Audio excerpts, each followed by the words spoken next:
ہر طرح کی ہم اللہ رب العزت کے لیے ہے، جس نے ہمیں پیدا کیا، ہمیں ہدایت دی، اور اس نے ہمیں اطاعت کے ان کاموں کا حکم دیا جن میں ہمارے لیے خیر اور برکت ہے، اور حرام کاموں سے منع کیا کیونکہ ان میں نحوست، شر اور فساد، تباہی ہے۔ میں اپنے رب کی حمد بیان کرتی ہوں اور اس کا شکر ادا کرتی ہوں، اس کی ان نعمتوں پر جنہیں اس کے سوا کوئی شمار نہیں کر سکتا، کوئی گن نہیں سکتا، ان نعمتوں پر بھی جنہیں ہم جانتے ہیں اور ان نعمتوں پر بھی جنہیں ہم جانتے نہیں۔ حقیقت یہ ہے کہ ہمارا رب ہی شکر اور تعریف کے لائق ہے۔ تعریف کا جذبہ انسان کے اندر ہر حال میں رہتا ہے۔ جب بھی وہ کسی اچھی چیز کو دیکھتا ہے تو اس کی تعریف کیے بغیر نہیں رہتا، لیکن سب سے زیادہ تعریف کس کی؟ وہ جو خود نظر نہیں آتا، لیکن بے شمار نشانیاں اس کے وجود پر دلالت کرتی ہیں۔ چاروں طرف کائنات میں پھیلی ہوئی نشانیاں ہمیں بتاتی ہیں کہ ہمارا رب وہ ہے جس نے انہیں پیدا کیا، جس نے انہیں ہمارے لیے مسخر کیا، جس نے ہمیں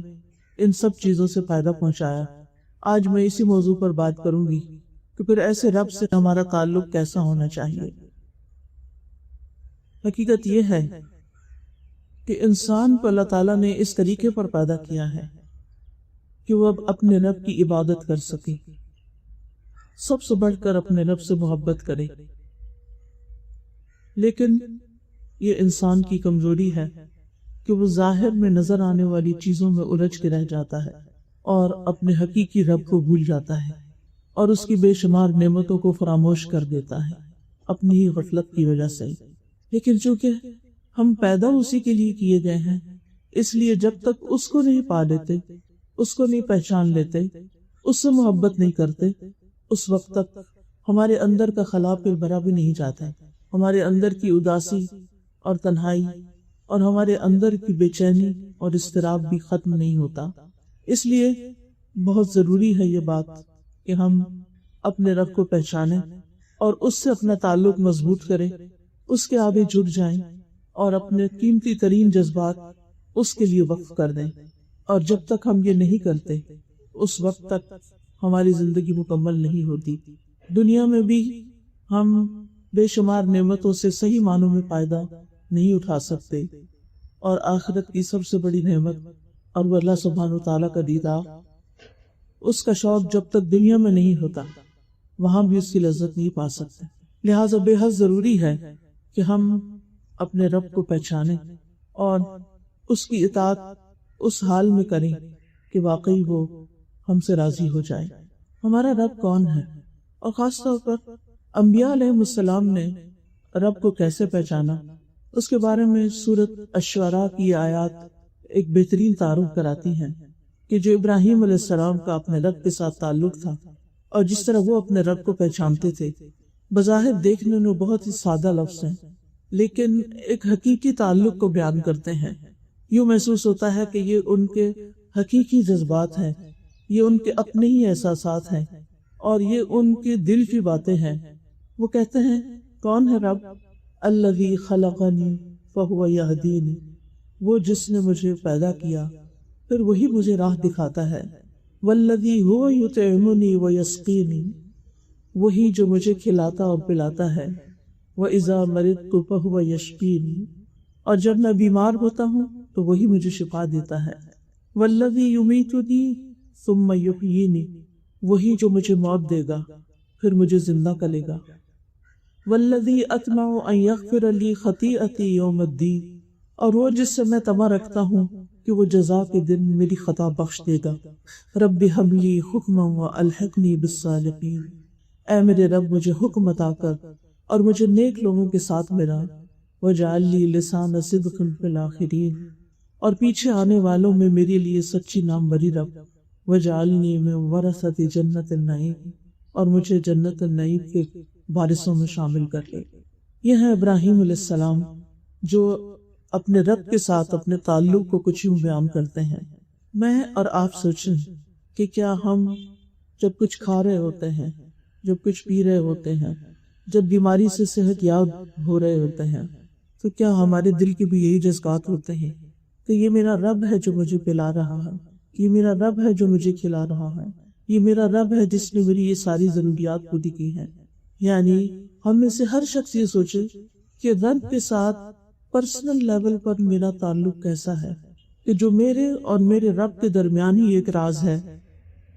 جس کا اظہار میں اپنے رب کے سامنے ہی کرتی رہتی ہوں، جس کو میں دل ہی دل میں یاد کرتی رہتی ہوں، جو ہر موقع پر مجھے یاد رہتا ہے، ہر نعمت کے پانے پر مجھے اسی کا خیال آتا ہے، اور مجھے زندگی میں جو کچھ ملا ہے میں سب کچھ اسی سے منسوب کرتی ہوں کہ یہ مجھے میرے رب نے عطا کیا ہے۔ کیونکہ رب کے ساتھ ہر شخص کا اپنے طور پر ایک تعلق ہونا، ایک پرسنل لیول پر تعلق ہونا بہت ضروری ہے۔ ہمارا رب اگرچہ سارے جہانوں کا رب ہے، اللہ خالق کل شیء، ہر چیز کو وہی پیدا کرنے والا ہے، وہی خالق ہے، وہی مالک ہے، وہی اس پوری کائنات کی تدبیر کر رہا ہے، اس کا نظام چلا رہا ہے، سارے امور اسی کی طرف لوٹتے ہیں، ساری مخلوق کو پیدا کرنے کے بعد اس کی رہنمائی بھی اسی نے کی ہے۔ الذی اعطی کل شیء خلقہ ثم ہدی، وہ جس نے ہر چیز کو اس کی شکل و صورت بخشی پھر اس کو راستہ دکھایا، وہ ہر چیز پر نگرانی کر رہا ہے، ہر چیز کی حفاظت کرنے والا ہے، حکم ان سب پر اسی کا چلتا ہے، سارے کا سارا حکم اور سارے کے سارے فیصلے اسی کی جناب سے صادق ہوتے ہیں، کاموں کی تدبیر بھی اسی کے ہاتھ میں ہے، زندگی اور موت کا رب بھی وہی ہے، آسمان اور زمین میں پائی جانے والی ہر چیز کا وہ علم رکھتا ہے، ایک ذرے سے لے کر عرش تک سب اسی کے کنٹرول میں ہے، ظاہری اور پوشیدہ باتوں کا وہ جاننے والا ہے، ہمارے دل کے اندر پائے جانے والے خیالات سے وہی واقف ہے، وہ نگاہوں کی خیانت تک کو جانتا ہے، وہ ہماری سرگوشیوں سے بھی واقف ہے، لیکن ذاتی طور پر اپنی زندگی میں، اپنی روزمرہ کی مصروفیات میں میرا اس کے ساتھ کتنا تعلق ہے اور کیسا تعلق ہے، میرے اوقات اس کی یاد میں کس طرح بسر ہوتے ہیں اور وہ یاد بھی کیسی ہوتی ہے، اور خاص طور پر نماز کے وقت ہماری نماز میں، ہماری عبادت میں، ہماری تلاوت میں اس کی یاد کا کتنا حصہ ہوتا ہے۔ وہ فرماتا ہے اقم الصلاۃ لذکری، نماز میری یاد کے لیے قائم کرو، لیکن ہم نماز میں کیا کرتے ہیں؟ نماز کا اصل مقصد تو اس سے ملاقات ہے، اس کی عبادت کا اظہار ہے، اس کی یاد ہے، جو عملی شکل میں ہم اس کے سامنے کھڑے ہو کر کرتے ہیں، لیکن افسوس یہ کہ ہماری نماز بھی اس کی یاد سے خالی ہوتی ہے۔ جب ہم قرآن پڑھ رہے ہوتے ہیں تو یہ دیکھ رہے ہوتے ہیں کہ کتنے صفحے باقی ہیں، نماز کے وقت یہ سوچ رہے ہوتے ہیں کہ کتنی رکعتیں اب باقی رہ گئی ہیں، یعنی ہم ہر چیز کو انجوائے کر رہے ہیں، ہر چیز کے پیچھے جا رہے ہیں، طرح طرح کی چیزوں کی محبت میں گرفتار ہیں، لیکن جس نے سب کچھ دیا ہے اسی سے غافل ہے۔ تو رب کی عبادت کے لیے اس کی معرفت بے حد ضروری ہے، اس کی پہچان ضروری ہے، اور سب سے بڑھ کر یہ کہ وہ ایک ہے اور اس جیسا کوئی نہیں۔ قل هو اللہ احد، کہہ دیجئے کہ اللہ ایک ہے، اللہ الصمد، اللہ بے نیاز ہے، لم یلد، اس نے کسی کو جنا نہیں، ولم یولد، اور نہ کوئی اس سے جنا گیا ہے، ولم یکن لہ کفوا احد، اور کوئی ایک بھی اس کا ہمسر نہیں، کوئی ایک بھی اس جیسا نہیں، لیس کمثلہ شیء وہو السمیع البصیر، کوئی چیز اس جیسی نہیں اور وہ سننے والا، دیکھنے والا ہے۔ وہ اپنی ذات میں اکیلا ہے، اپنے اسماء و صفات میں اور اپنے افعال میں کوئی بھی اس کے مشابہ نہیں، وہ بادشاہ ہے اور باقی ساری مخلوق اس کی ملکیت ہے، وہ رب ہے اور باقی سب اس کے بندے ہیں، وہ خالق ہے اور باقی سب مخلوق ہیں، وہ اکیلا ہی خالق ہے، خلق میں کوئی اس کا شریک نہیں، اسی لیے الوہیت میں بھی کوئی اس کا شریک نہیں، وہی معبود ہے اور ہم سب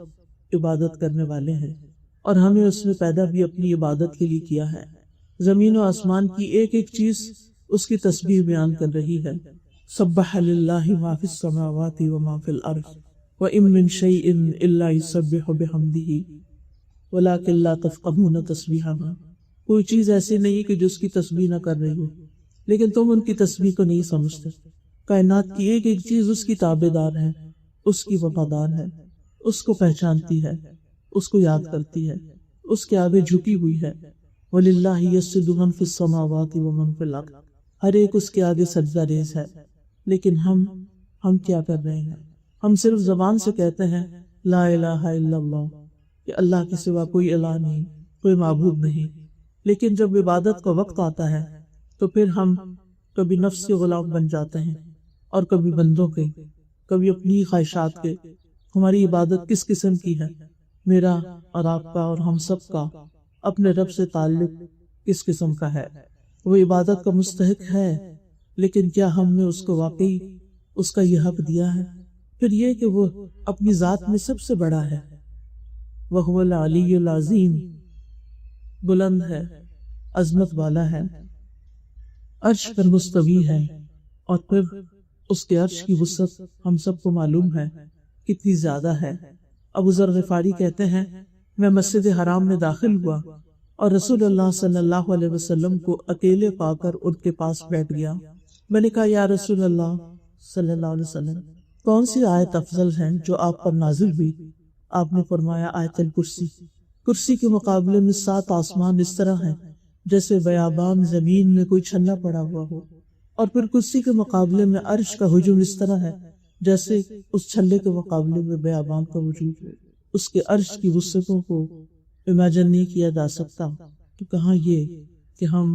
اللہ رب العزت کی عظمت کا پوری طرح اس کا ادراک کر سکیں، اس کو محسوس کر سکیں۔ ہر چیز اس کے قبضہ قدرت میں ہے، اور قیامت کے دن وہ فرمائے گا، آسمانوں کو لپیٹ لے گا اور اپنے دائیں ہاتھ میں لے کے فرمائے گا میں بادشاہ ہوں، کہاں ہے جبار، کہاں ہے تکبر کرنے والے؟ پھر زمینوں کو اپنے بائیں ہاتھ میں لپیٹ کر لے لے گا اور فرمائے گا میں ہوں بادشاہ، میں ہوں جبار، کہاں ہے تکبر کرنے والے؟ اور اس وقت اللہ سبحانہ تعالیٰ کے سوا کسی کو بولنے کی جرات نہ ہو۔ لیکن کیا ہم اس دنیا میں رہتے ہوئے واقعی اس کو ہی بادشاہ مانتے ہیں، اسی کو بڑا سمجھتے ہیں؟ حقیقت میں طاقتور وہی ہے، باقی سب کمزور ہیں۔ صاحب قدرت وہی ہے، باقی سب بے بس ہیں۔ سب سے بڑا وہی ہے، اس کے سوا سب چھوٹے ہیں۔ وہ بے نیاز اور غنی ہے اور سب اس کے محتاج ہیں۔ وہ طاقتور ہے، اس کے سوا باقی سب ذلیل اور کمزور ہیں۔ وہی معبود برحق ہے، اس کے سوا جو بھی کوئی معبود ہونے کا دعویٰ کرے یا جسے کوئی معبود سمجھے وہ سب کے سب باطل ہیں۔ دنیا میں اگر کوئی طاقتور ہمیں نظر آتا ہے تو اس کو بھی اسی نے پیدا کیا ہے۔ آج دنیا میں اگر کسی کے پاس اختیار ہے کسی بھی قسم کا، چھوٹا یا بڑا، تو اس کو وہ اختیار دینے والا اور اس کو پیدا کرنے والا بھی وہی ہے۔ لیکن ان ساری قوتوں اور ان ساری صفات کے باوجود وہ ارحم الراحمین بھی ہے اور مالک یوم الدین بھی ہے، نہایت رحم فرمانے والا ہے۔ لیکن انسانوں کو بدلہ بھی خود دے گا، جو بھی وہ اس کے ساتھ دنیا میں معاملہ کر کے جائیں گے۔ دنیا میں رزق بھی وہی ہمیں دیتا ہے، اور آخرت میں جنت اور جہنم میں ڈالنے کا فیصلہ بھی اسی کا ہوگا۔ بے مثال صفات والا ہے، ہر چیز سے پہلے ہے اور سب سے آخر میں بھی وہی ہے۔ هو الاول والآخر والظاہر والباطن، ہر چیز پر وہی غالب ہے اور ہر چیز کے پیچھے وہ باطن ہے۔ ہر چیز کو وہ جاننے والا ہے، وحدہ لا شریک لہ، علم میں سب سے بڑا ہے۔ اللہ یعلم ما تحمل کل انثی وما تغیض الارحام وما تزداد وکل شیء عندہ بمقدار، عالم الغیب والشہادۃ الکبیر المتعال۔ اللہ جانتا ہے جو ہر مادہ اٹھائے ہوئے ہے، اور جو کچھ رحم کم کرتے ہیں اور جو زیادہ کرتے ہیں، اور ہر چیز اس کے ہاں ایک اندازے کے ساتھ ہے۔ وہ غیب اور حاضر کو جاننے والا ہے، بہت بڑا اور نہایت بلند ہے۔ عالم الغیب والشہادہ ہے، غیب اور حاضر سب کا جاننے والا، ماضی، حال اور مستقبل ہر زمانے سے واقف ہے۔ ہر چیز پوری طرح اس کی قبضے قدرت میں ہے۔ وہ جس چیز میں جیسا چاہے تصرف کرے، کوئی اس کو روک نہیں سکتا۔ جس کو جو چاہے دے، کوئی منع نہیں کر سکتا، اور جس سے چاہے روک لے، کوئی اس کو دے نہیں سکتا۔ اللہم لا مانع لما اعطیت ولا معطی لما منعت ولا ينفع ذا الجد منک الجد۔ اس کے لیے سب کچھ کرنا آسان ہے، لہٰذا جب ہم اس سے مانگے تو اس کی شان کو سامنے رکھ کے مانگے، اپنے پیمانوں کو سامنے رکھ کے نہیں۔ جو چیزیں ہمیں ناممکن لگتی ہیں اس کے لیے عین ممکن ہے، جو ہمیں مشکل لگتا ہے اس کے لیے وہ سب آسان ہے۔ وہ بڑا ہے، بہت بڑا، بہت بلند، اس کا نام بھی بہت بابرکت ہے۔ تبارک اسم ربک ذی الجلال والاکرام، اس کے نام سے جو کام کیا جائے وہ بھی آسان ہو جاتا ہے، اس میں برکت ہو جاتی ہے۔ رسول اللہ صلی اللہ علیہ وسلم نے فرمایا، کھانے کے وقت اللہ کا نام لیا کرو، وہ تمہارے لیے اس کھانے میں برکت ڈال دے گا، اس کے نام سے حفاظت ملتی ہے۔ نبی صلی اللہ علیہ وسلم نے فرمایا، جب رات کا آغاز ہو یا جب شام ہو جائے تو اپنے بچوں کو روک لو، گھر سے باہر نہ نکلنے دو، کیونکہ اس وقت شیاطین پھیل جاتے ہیں۔ پھر جب رات کی ایک گھڑی گزر جائے تو انہیں چھوڑ دو، یعنی پھر جا سکتے ہیں، اور دروازے بند کر لیا کرو، اور اس وقت اللہ کا نام لو، کیونکہ شیطان بند دروازے کو نہیں کھولتا، اور اللہ کا نام لے کر اپنی مشکیزوں کا منہ باندھ دیا کرو۔ اللہ کا نام لے کر برتنوں کو ڈھکا کرو، خواہ کسی چیز کو چوڑائی میں رکھ کر ہی اس کو ڈھکو، یعنی برتن کھلے نہیں ہونے چاہیے رات کے وقت، اور اپنے چراغ سونے سے پہلے بجھا دیا کرو۔ اسی طرح جب صبح شام 3 دفعہ اس کا نام لیا جائے اور یہ دعا پڑھی جائے تو کوئی چیز انسان کو نقصان نہیں دیتی۔ بسم اللہ الذی لا یضر مع اسمہ شیء فی الارض ولا فی السماء وہو السمیع العلیم۔ ہمارا رب حقیقی بادشاہ ہے، اس کے سوا جس کسی نے بادشاہت کا دعویٰ کیا وہ اس کے لیے ہمیشہ کے لیے نہیں تھی، وہ عارضی تھی، وقتی تھی، ناپائیدار تھی، اور بے شمار بادشاہ ذلت سے دوچار ہو کر بادشاہت سے رخصت ہوئے۔ حقیقی بادشاہ وہی ہے۔ اللہم مالک الملک تؤتی الملک من تشاء وتنزع الملک ممن تشاء وتعز من تشاء وتذل من تشاء بیدک الخیر انک علی کل شیء قدیر۔ تمام مخلوقات چاہے اوپر کی دنیا میں ہو یا نیچے کی دنیا میں صرف اور صرف اسی کی ملکیت میں ہے۔ سورج، چاند، ستارے، راکھ، دب، فرشتے، انسانوں کی روحیں، جن، پرندے، جانور، جمادات، نباتات، سمندر، نہریں، بادل، پانی، مٹی، پہاڑ، ہوائیں اور دیگر تمام چیزیں جن کو شمار نہیں کیا جا سکتا ہے یا ان سے ہم واقف بھی نہیں، وہ ساری کی ساری اس کی ملکیت میں ہیں، اور ان سے ہم جو بھی فائدہ اٹھا رہے ہیں اس کے اذن سے اٹھا رہے ہیں، اور وہ ان تمام چیزوں کو اکیلے ہی اولڈ کرتا ہے، اس کا ان میں کوئی بھی شریک نہیں ہے، اور بغیر کسی رکاوٹ کے اپنی مرضی کے ساتھ انہیں چلاتا ہے۔ اس کی بادشاہت ہر چیز پر ہے، سمندروں پر بھی، ستاروں اور سیاروں پر بھی، خشکی پر بھی، زمین پر بھی، آسمانوں پر بھی۔ مخلوقات میں سے کوئی ایک بھی ایسا نہیں کہ جو اس کے دائرۂ اختیار سے باہر ہو یا اس کے اختیارات میں کسی قسم کی کوئی بھی شراکت رکھتا ہو۔ وہ سارے خزانوں کا بھی مالک ہے۔ وَإِن مِّن شَيْءٍ إِلَّا عِندَنَا خَزَائِنُهُ، کوئی بھی چیز نہیں مگر اس کے کئی خزانے ہمارے پاس ہیں۔ وَلِلَّهِ خَزَائِنُ السَّمَاوَاتِ وَالْأَرْضِ، آسمانوں اور زمین کے سارے خزانے اسی کے پاس ہیں۔ اگر تمام انسان، اولین و آخرین، جن و انس، ایک چٹیل میدان میں کھڑے ہو کر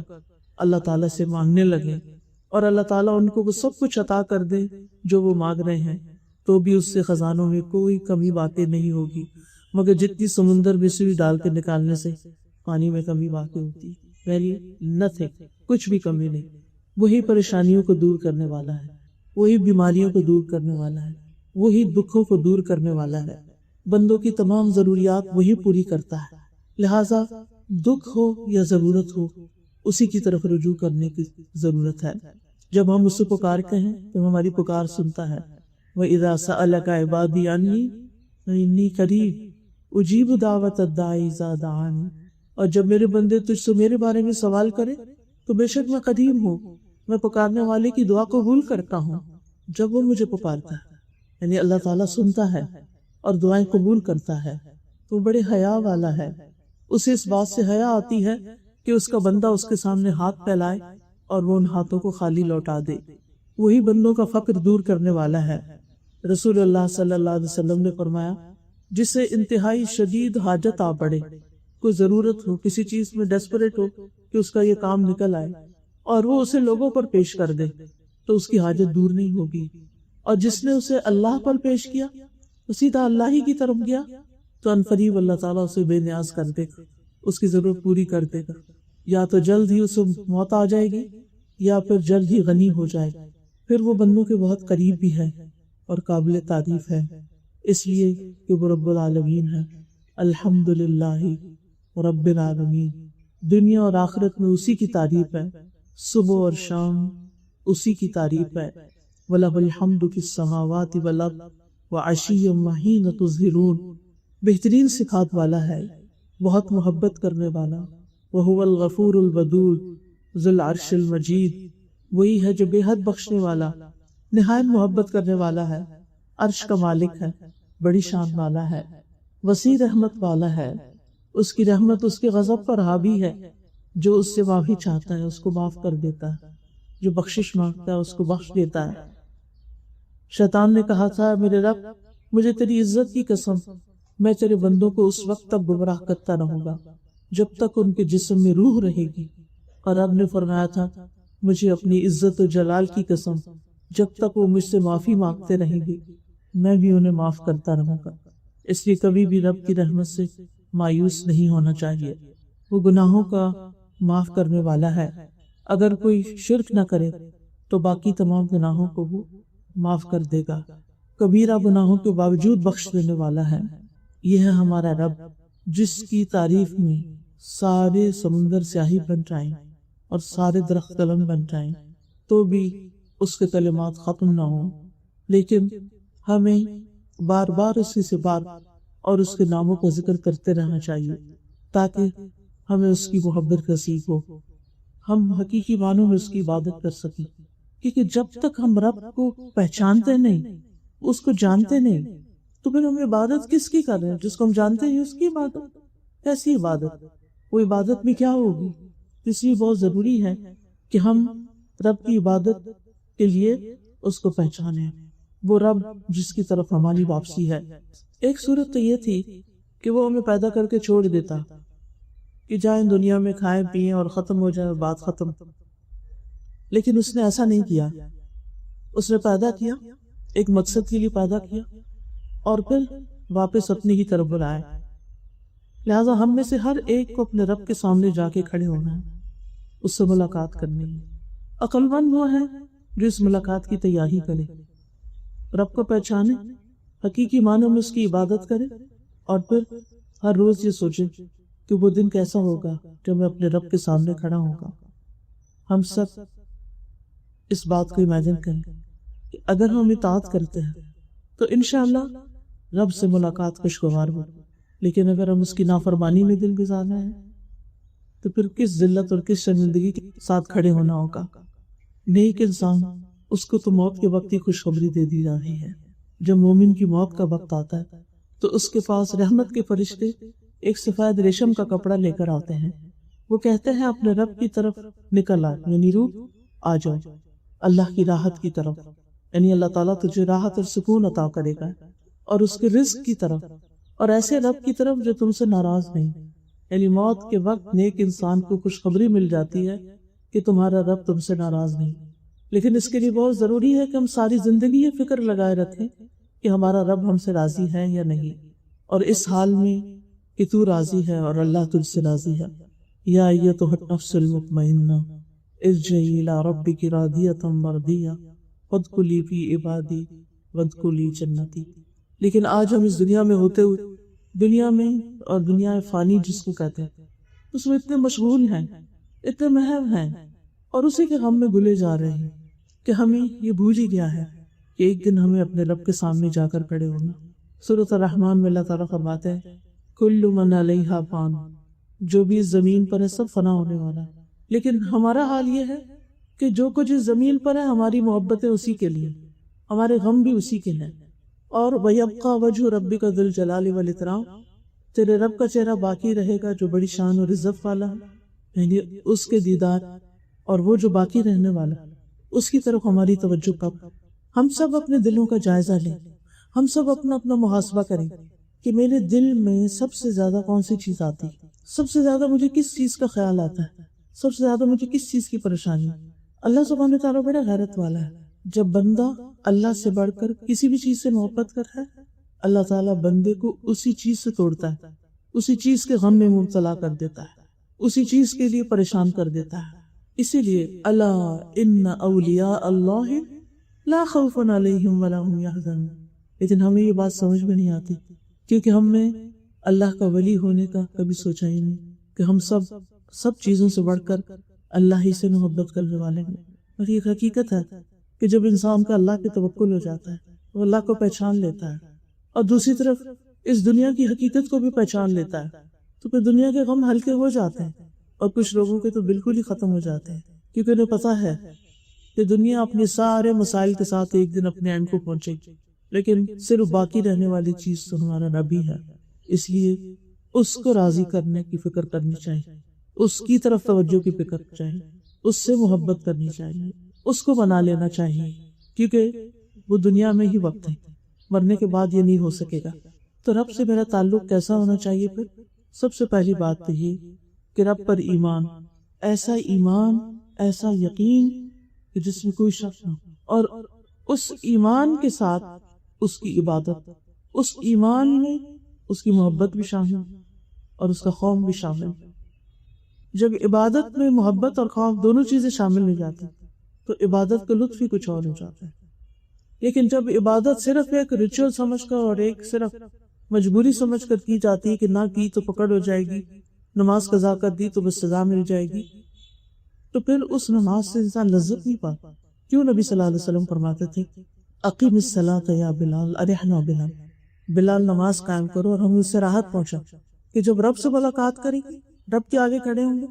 تو ساری باتیں بھول جائیں گے، دنیا کے غم بھول جائیں گے۔ لیکن ہمارا حال یہ ہے کہ ہم نے اپنے دلوں میں دنیا کو اتنی جگہ دے رکھی ہے کہ رب کے سامنے کھڑے ہو کر بھی اسی طرف دھیان رہتا ہے، دنیا کے غم آگے یاد آتے رہتے ہیں۔ رب کے لیے نہیں روتے، رب کی محبت کو نہیں روتے نماز میں، رب کے سامنے جا کر دنیا کی محبت میں روتے، جو بذات خود نماز میں خلل ڈالنے والی چیز ہے۔ تو اس کے ساتھ کسی کو شریک نہیں کرنا، نہ محبت نہیں۔ ابن قیم کہتے ہیں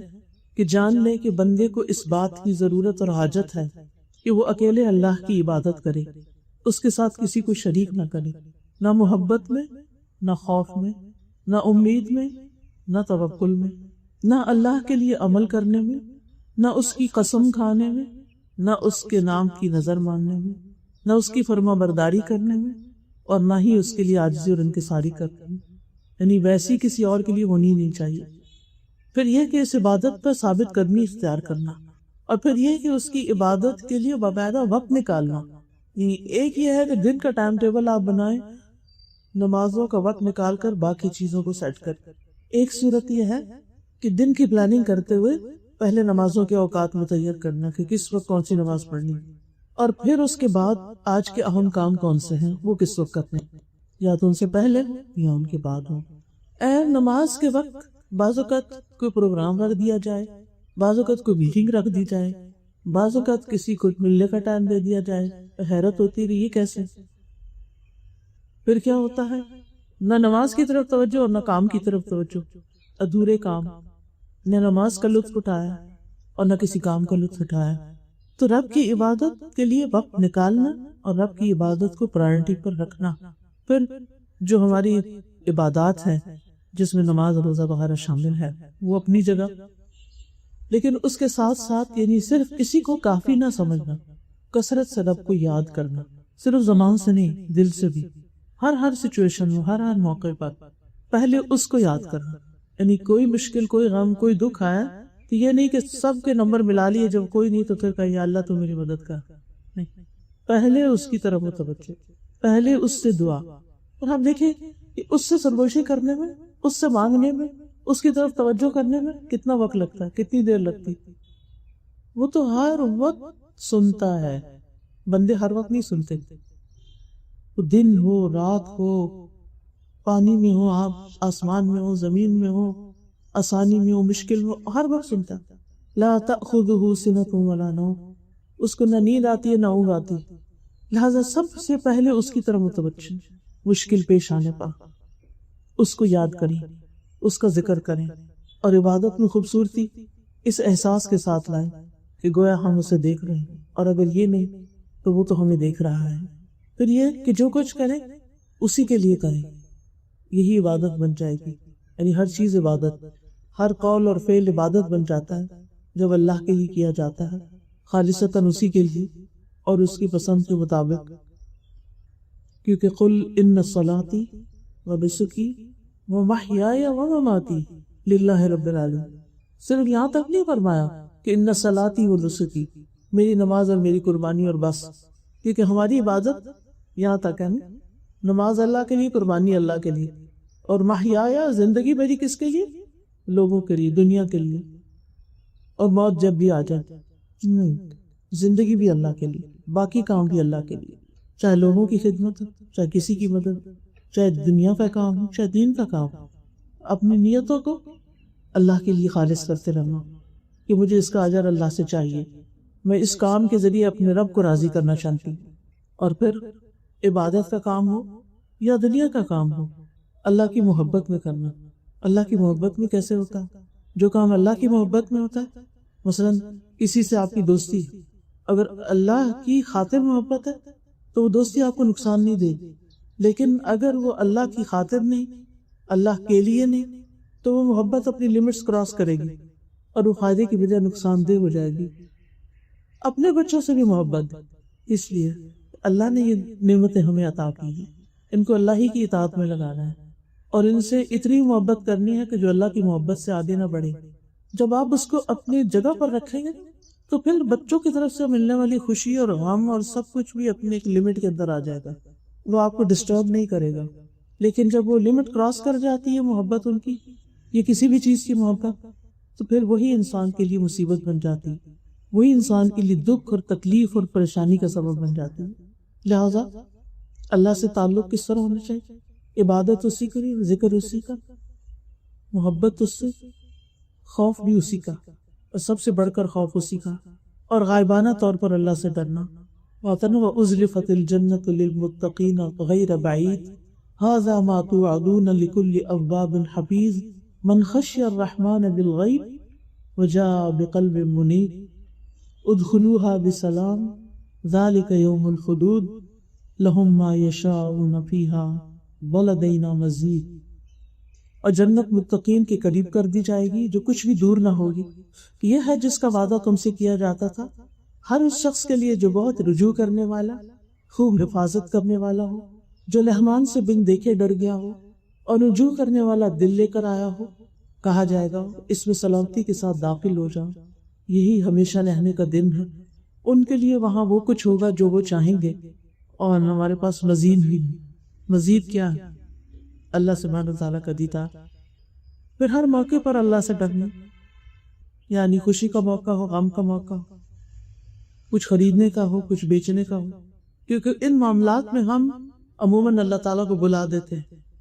اسی لیے ہمارے خرید و فروخت میں اسراف بھی ہوتا ہے، ہم نافرمانی کی چیزیں بھی کرنے لگتے ہیں اور ہمیں کچھ فکر بھی نہیں ہوتی۔ ہم کہتے ہیں ہم نے نماز بڑی اچھی سی پڑھ لی، ہم تو تہجد بھی پڑھتے ہیں، ہم تو حجاب بھی کرتے ہیں، ہم تو صدقہ خیرات بھی کرتے ہیں، لیکن جب معاملات آتے ہیں تو ان میں دھوکہ دہی یا فریب یا ان باقی چیزوں کے بارے میں نہیں سوچتے۔ تو جو اللہ کی محبت نہیں جیتے ہیں وہ اللہ کے بندوں کو نقصان بھی نہیں دیتے، وہ کسی پہ ظلم نہیں کرتے، وہ اپنے آپ پہ بھی نہیں کرتے، اس کے ہر حکم کو لیتے ہیں۔ یا ایھا الذین آمنوا ادخلوا فی السلم کافہ، اے لوگ جو ایمان لائے دین میں پورے کے پورے داخل، اور اس کی منہیات جن چیزوں سے اسے روکا ہے اس سے بھی بچتے ہیں، جو فرائض اس نے عائد کیے ان کو ادا کرتے ہیں اور دل کی خوشی سے پورے کرتے ہیں، یعنی صرف ایک مجبوری سے نہیں، بہترین طریقے سے اللہ کی عبادت کرتے ہیں۔ اور اس میں آپ دیکھیں کہ نبی صلی اللہ علیہ وسلم نے حضرت معاذ بن جبل کا ہاتھ پکڑا اور فرمایا اے معاذ میں تم سے محبت کرتا ہے۔ حضرت معاذ کہتے ہیں میں نے عرض کیا اللہ کے رسول میں بھی آپ سے محبت کرتا ہوں، تو رسول اللہ صلی اللہ علیہ وسلم نے فرمایا تم پابندی سے ہر نماز میں یہ دعا مانگا کرو، رب اعنی علی ذکرک و شکرک و حسن عبادتک، کیونکہ جب بندے کو بطور رزق اچھی عبادت کی توفیق دے دی جاتی ہے تو اس کا سینہ کھل جاتا ہے، دل مطمئن ہو جاتا ہے اور وہ عبادت کی لذت پا لیتا ہے، اور یہ اللہ کی مدد سے ہی ہوتا ہے۔ اس لیے ہر نماز کے بعد ایسا کرنا ضروری۔ اور پھر آپ دیکھیے نبی صلی اللہ علیہ وسلم حضرت معاذ سے محبت کا اظہار کرتے ہیں، اور یہ محبت اللہ کی خاطر تھی، اسی لیے نماز کے بعد کی دعا ساتھ سکھائی کہ جب انسان کسی سے اللہ کی خاطر محبت کرتا ہے تو پھر وہاں صرف دنیا کی باتیں نہیں ہوتی، وہ ایک دوسرے کی خیر خواہی کے کام بھی کرتا ہے، اور پھر جب عبادت صحیح ہو جاتی ہے تو بہت سی مصیبتیں اور بہت سی تکلیفیں اور بہت سی پریشانیاں خود بہت دور ہونے لگتی ہیں، کیونکہ دل میں یا تو آپ اللہ کی محبت اور اس کا لطف پائیں گے، یا اگر وہ نہیں تو پھر دنیا کی پریشانیاں ہوں گی۔ جب آپ عبادت کو حق ادا کرتے ہیں، اس پر استقامت اختیار کرتے ہیں، کہ دنیا اور آخرت دونوں کی درستگی ہو جاتی، لیکن یہ چیز ہے مشکل، اس کے لیے مسلسل کوشش کرنی پڑتی، یہ کام صبر کا محتاج ہے، کیونکہ مسلسل جب انسان اللہ تعالیٰ کی فرما برداری کرتا ہے اور دل سے کرتا ہے تو اللہ تعالیٰ ضرور اس کی پھر مدد بھی فرماتے ہیں۔ اب پھر یہ سب کچھ اس صورت میں ہوتا ہے جب انسان کا وحی الہی کے ساتھ ایک گہرا تعلق، یعنی قرآن و سنت کے ساتھ علم حاصل کرنے میں اس کی مشغولیت، یعنی کچھ بھی ہو، زندگی کے بہت سے کام ہوتے ہیں لیکن علم کے ساتھ اپنا رشتہ جوڑے رکھے، اور پھر جب انسان علم کے ساتھ رشتہ جوڑتا ہے تو انسان کے ذہن کو وسعت ملتی ہے، انسان کا سینہ روشن ہوتا ہے، اس پہ شرع صدر نصیب ہوتا ہے، لہذا قدرتی طور پر وہ کچھ بھی کرنا ہوتا ہے تو اس کا دل اللہ کے ساتھ مشغول ہوتا ہے، اللہ کی طرف متوجہ ہوتا ہے، اور خاص طور پر نماز کے وقت، اور پھر نماز کے بعد وہ سمجھتا ہے کہ واقعی اس نے اللہ سے ملاقات کی ہے، نماز اس کی آنکھوں کی ٹھنڈک بن جاتی ہے، جیسے نبی صلی اللہ علیہ وسلم نے فرمایا، وَجُعِلَتْ قُرَّةُ عَيْنِي فِي الصَّلَاةِ، میری آنکھوں کی ٹھنڈک نماز میں رکھ دی گئی۔ اور پھر انسان جب اللہ کے سامنے کھڑا بھی ہوتا ہے تو کھڑا ہونا اس کو لطف دیتا ہے، وہ رکوع میں جاتا ہے تو رکوع اس کو لطف دیتا ہے، سجدے میں جاتا ہے تو اس کا قرب محسوس کرتا ہے، اللہ کی عظمت کو محسوس کرتا ہے کہ یار بڑا تو ہے، میں تو بہت چھوٹا ہوں۔ تو حسن عبادت کے لیے ضروری ہے اللہ کی معرفت، عبادت کی حکمت کو محسوس کرنا، یعنی عبادت کیوں فرض کی گئی اور یہ خاص قسم کی عبادت کس لیے ہے۔ اور تیسری چیز جو فائدہ دیتی انسان کو، صحبت صالح۔ ابراہیم علیہ السلام نے جب رب کا تعارف کرایا اور رب سے دعا کی تو ان دعاؤں میں کیا مانگا؟ وَأَلْحِقْنِي بِالصَّالِحِينَ، کیونکہ انسان ان کیفیات کو ایک مخالف ماحول میں مینٹین نہیں کر پاتا، یعنی آپ اتنی کوشش کر کے ایک لیول تک پہنچتے ہیں اور پھر اگر آپ کے آس پاس ہر وقت ماحول ایسا ہے تو پھر واپس آپ کو پلٹا دے، پھر آپ کے سامنے اور چیزیں زیادہ بڑی ہو کے نظر آنے لگتی ہیں۔ تو اس لیے نیک لوگوں سے دوستی، صالح لوگوں سے دوستی، ان کی مجلس میں بیٹھنا، اور پھر ایسے کاموں سے بچنا جن سے رب ناراض ہوتا ہے، ایسے الفاظ بھی ادا نہیں کرنا جو رب کی ناراضگی کا باعث بنتے ہیں، اپنی ہر حاجت کو اللہ کے سامنے رکھنا، اپنی ہر تمنا، اپنی ہر خواہش اس کے سامنے رکھنا، اس کے آگے گڑ گڑانا، پریشانی میں اسی کی طرف رجوع کرنا، ہر کام میں اسی سے مدد مانگنا، چھوٹی چھوٹی چیزوں میں۔ آپ کو معلوم ہے نا کہ صحابہ کرام جوتی کا تسمہ بھی ٹوٹتا تھا تو اللہ کی طرف رجوع کرتے۔ اگر آپ دیکھیں نا تو سب سے زیادہ جس چیز میں انسان کا اللہ تعالیٰ سے تعلق ڈیولپ ہوتا ہے نا، وہ دعا ہے، مانگنا ہے۔ انسان مانگتا اسی سے ہے جس پر اس کو مان ہوتا ہے، جس کے بارے میں سمجھتا ہے کہ یہ دے گا مجھے، یا یہ دے سکتا ہے۔ تو جب ہر چیز آپ اللہ سے مانگنا شروع کرتے ہیں نا، ہر موقع پر آپ دعا کرتے ہیں، تو وہ آپ کا ایک ایسا کنیکشن ہوتا ہے کہ وہ کسی اور طریقے سے نہیں بنتا۔ کبھی کبھی انسان سوچتے ہیں کہ اللہ تعالیٰ نے مجھے اس مشکل میں کیوں ڈالا ہے۔ ہر انسان کی زندگی میں کچھ چیلنجز ہوتے ہیں، کچھ پریشانیاں ہوتی ہیں، تو اگر آپ اس کی حکمت پہ غور کریں تو اس کی جو خاص حکمت سمجھ میں آتی ہے وہ یہ کہ اللہ چاہتا ہے کہ بندہ اس کی طرف متوجہ رہے، کیونکہ یہ ہم لوگوں کی عادت ہے کہ پریشانی میں جس طرح رب کو یاد کرتے ہیں اس کے علاوہ نہیں کرتے۔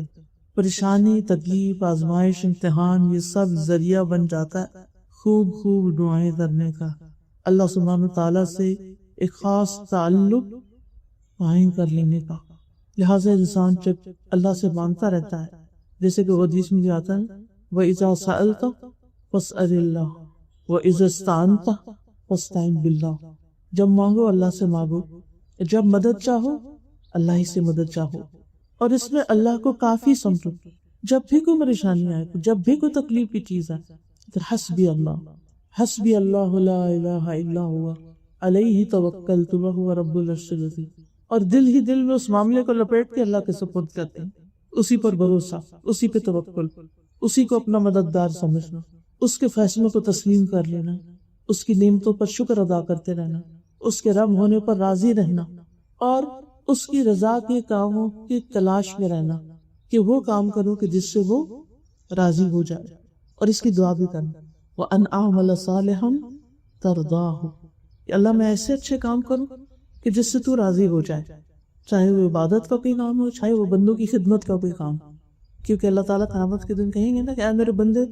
تو نے مجھے پانی نہیں پلایا، تو نے مجھے کھلایا نہیں، تو نے میری عادت نہیں کی، تو بندہ کہے گا کہ یہ تو رب العالمین ہے، میں یہ کیسے کر سکتا تھا؟ تو اللہ تعالیٰ کیا فرمائیں گے کہ میرا فلاں بندہ پیاسا تھا، تو نے اسے پانی نہیں پلایا، اگر تو اسے پانی پلاتا تو مجھے وہاں پاتا، فلاں بندہ بھوکا تھا، اگر تو اسے کھلاتا یعنی اس کی ضرورت پوری کر دیتا تو مجھے وہاں پاتا۔ تو اللہ کی خاطر جو بندوں کی ضروریات انسان پوری کرتا ہے تو یہ بھی اللہ سبحانہ وتعالیٰ کے ساتھ ایک گہرا تعلق کا باعث بنتا ہے۔ اور پھر من احب للہ وابغض للہ وآطى للہ ومنع للہ فقد استکمل الایمان، محبت کرے تو اللہ کے لیے، کسی سے بغض رکھے تو اللہ کے لیے، کسی کو کچھ دے تو اللہ کے لیے، کسی سے کچھ روکے تو اللہ کے لیے، جب ہر چیز اللہ کے لیے ہو جائے تو پھر ایمان مکمل ہو جاتا ہے۔ صبر بھی اللہ ہی کی خاطر، اس کا اجر مجھے اللہ سے لینا، غصہ بھی اللہ کی خاطر پی جانا، حدیث میں آتا ہے اللہ کے نزدیک غصے کے اس گھونٹ سے زیادہ افضل گھونٹ کسی بندے نے کبھی نہ پیا ہوگا جو وہ اللہ کا چہرہ حاصل کرنے کے لیے پیتا ہے۔ اللہ کی خاطر معاف کر دینا، یعنی اللہ سے جزا پانے کے لیے۔ حدیث میں آتا ہے جو شخص کسی ظلم پر ظالم کو صرف اللہ کا چہرہ چاہنے کے لیے معاف کرتا ہے، اللہ تعالیٰ اس کی عزت میں اضافہ فرما دیتا ہے۔ پھر اسی طرح آپس کے اختلافات میں اللہ کی طرف رجوع کرنا، پھر اللہ تعالیٰ کا ادب بھی، کیونکہ جب ہم ہر بات اللہ سے کرنے لگتے ہیں تو بعض اوقات ادب کے دائرے سے نکلنے لگتے ہیں، تو اس سے بھی بچنا ہے۔ اللہ کو پکارنے میں ادب، ادعوا ربکم تضرعا وخفیا انہ لا يحب المعتدین، تم اپنے رب کو عاجزی سے اور چپ کے پکارا کرو، وہ حد سے بڑھنے والوں کو پسند نہیں کرتا۔ ابن قیم کہتے ہیں اللہ کے ساتھ ادب اس طرح ہوگا کہ وہ ظاہری اور باطنی حرکات کو اللہ کے ساتھ اچھے قرب اور اچھی مصاحبت کے ساتھ واقع کرے، جیسا کہ اللہ کی تعظیم، بڑائی اور اللہ سے حیا کا حق ہے۔ پھر اللہ تعالیٰ کے نام کی تعظیم، پھر اس کے احکامات کو خوش دلی سے قبول کرنا، ان پر اعتراض نہ کرنا، یہ کیوں آیا ہے، ایسا حکم کیوں ہے، یہ تو بڑا مشکل ہے، یہ آج کے دور میں نہیں ہو سکتا، اس طرح کی زبان استعمال نہیں کرنا۔ یعنی بعض اوقات انسان صاف انکار کر دیتا، میں تو نہیں یہ کر سکتا، یا ان پر عمل کرنے سے تکبر کرتا ہے، یا ان پر عمل کرنے سے سستی کا مظاہرہ کرتا ہے۔ تو جب انسان کے اندر اللہ کی محبت ہوتی ہے اور اللہ کے لیے کچھ کرنا ہوتا ہے تو انسان کے دل میں یہ یقین ہوتا ہے اللہ سب سے بڑا ہے، لہٰذا میں اس کے لیے کوئی کام کر رہا ہوں تو کیا مشکل ہے، مجھے اس سے جزا چاہیے۔ پھر سارے لوگوں کی نظریں چھوٹی ہو جاتی ہیں کہ لوگ کیا کہیں گے۔ جب تک لوگ ہماری نگاہوں میں بڑے رہتے ہیں تو پھر ہم بہت سے احکامات پر عمل ہی نہیں کرتے کہ لوگ کیا کہیں گے، لیکن جب اللہ ہمارے سامنے بڑا ہو جاتا ہے، ہماری زندگی میں وہ سب سے بڑا ہو جاتا ہے، تو پھر ہمیں کچھ بھی کرنے میں مشکل نہیں لگتا کہ ہم اس کے لیے کر رہے ہیں اور وہ ہمیں دیکھ رہا ہے۔ پھر یہ ہے کہ اللہ سبحانہ تعالیٰ کے ساتھ ادب کا ایک تقاضا یہ بھی ہے اس سے کبھی بدگمان نہ ہو، اس سے کبھی مایوس نہ ہو، کبھی اس کو الزام نہ دیں، پھر بغیر علم کے اللہ کی طرف کوئی بات منسوب نہ کریں کہ اللہ تعالیٰ یہ کرتا ہے، اللہ تعالیٰ یہ کہتا ہے، اللہ تعالیٰ فرماتا ہے اور کہیں نہ فرمایا ہو۔ یہ سخت بڑا جھوٹ ہے، یہ کبیرہ گناہ سے بھی بڑا گناہ ہے، اکبر الکبائر میں سے ہے۔ پھر اللہ کی طرف بھلائی کی نسبت کرنا، شر کی نسبت نہ کرنا۔ ابراہیم علیہ السلام نے کہا تھا الذی خلقنی فہو یہدینی والذی ہوا یطعمنی ویسقینی واذا مرضت فہو یشفین، بیماری کو اپنی طرح منسوخ کیا، میری اپنی کوتاہیوں کا نتیجہ۔ اور پھر آخر میں یہ کہ اس کو زندگی بھر کے لیے مینٹین کرنا۔ بعض اوقات ایسا ماحول ہمیں ملتا ہے، ایسا علم ملتا ہے، ایسی کمپنی ملتی ہے کہ ہمارا ایمان بہت بڑھ جاتا ہے، ہمارا اللہ سے تعلق خاص ہو جاتا ہے، اللہ کی عبادت میں لذت نصیب ہوتی، لیکن پھر کچھ دن کے بعد میں سب ڈھیلا پڑنے لگتا ہے۔ اس کی بھی فکر کرنی ہے کہ کون سی ایسی غلطی کی تھی، کون سا ایسا کام کیا تھا کہ جس کی وجہ سے یہ میرے ساتھ ہو رہا ہے، ان غلطیوں کی توبہ، استغفار،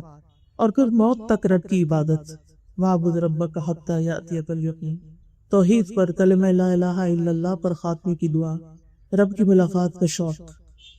اور پھر رب سے دعائیں، خاص طور پر اپنے لیے، اپنے ایمان کے لیے، استقامت کے لیے، اپنے والدین کے لیے، ازواج کے لیے، اولاد کے لیے، خصوصاً اولاد کے نوازی بننے کی دعا، یہ تمام انسانوں کے لیے، سب کی بخشش کے لیے، اور پھر ہر طرح کی خیر پانے کے لیے، دلوں کی صفائی کے لیے، علم میں اضافے کے لیے، معاملات کو سمجھنے کے لیے، معاملات کی آسانی کے لیے، شکر گزار اور اطاعت گزار بننے کے لیے، اپنے دشمن شیطان سے حفاظت کے لیے۔ لہٰذا جب دعائیں ہم اللہ سے کریں گے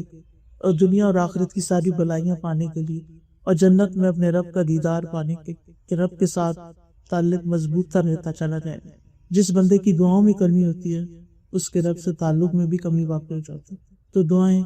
تعلق بڑھانے کا بہترین ذریعہ ہیں۔ اللہ سبحانہ وتعالی ہمارے اس تعلق کو